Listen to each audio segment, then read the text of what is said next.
Welcome back. In our last lecture, we mastered our developer shortcuts and even used the Databricks Assistant to generate a data frame with some mock customer data. We have our serverless environment running and we have all the tools we need. But as I said in the end of the last lecture, a data engineer is nothing without real data. Now we need the fuel. In this lecture, we are going to take the raw sales underscore data.csv and events.json files and upload them into our Databricks workspace. But we aren't just going to dump them anywhere. We are going to use the modern enterprise-grade governance layer called Unity Catalog. So let's get our data staged. All right, so let's get our files into the system. Now, once again, if you read older Databricks tutorials online, they will tell you to upload your files to something called the dbfs root, or rather Databricks file system. Do not do this. Databricks has officially deprecated the dbfs root for user data because it lacks fine-grained security. The modern enterprise standard is to use the Unity Catalog volumes. Think of a volume as a highly secure governed folder sitting on top of your cloud storage. You can control exactly who has read and write access to it. So let's create one and upload our course data. All right, so on your left-hand menu, I'd like you to select Catalog. And let's find Workspace. And let's find our default catalog right here, or rather default schema. And now from here, I want to go to Create and select Volume, just like that. Now I want to create a managed volume, as you can see, and I want to type in course underscore data and hit the Create button. All right, so what I want to do next is to upload my sales underscore data.csv and events.json data into the volume.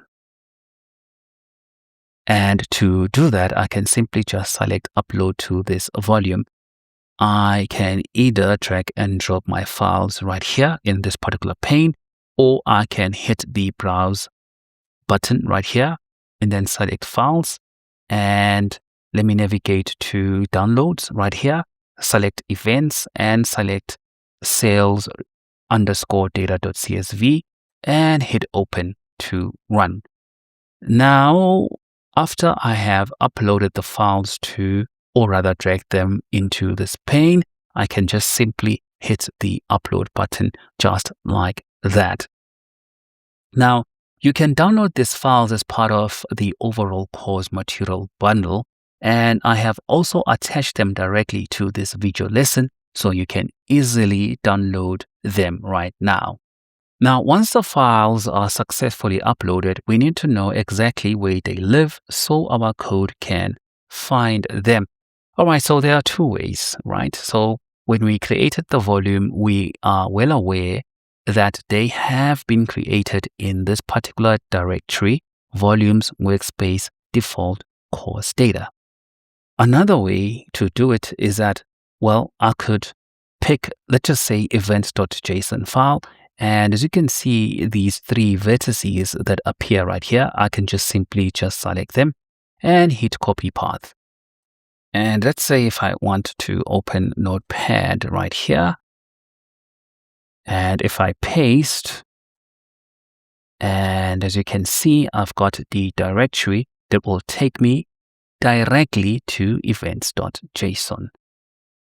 And this has been copied directly from the clipboard.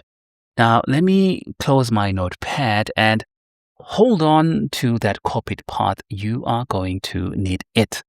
So let's recap what we accomplished today. You learned why the old dbfs root is deprecated.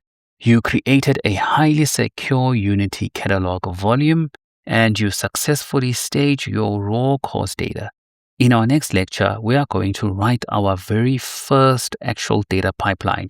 We will fire up the Spark session, paste in that volume path we just copied, and I will explain exactly what happens under the hood when we tell Spark to read a massive CSV file. This is it from me, and I shall catch you on the next one. Goodbye.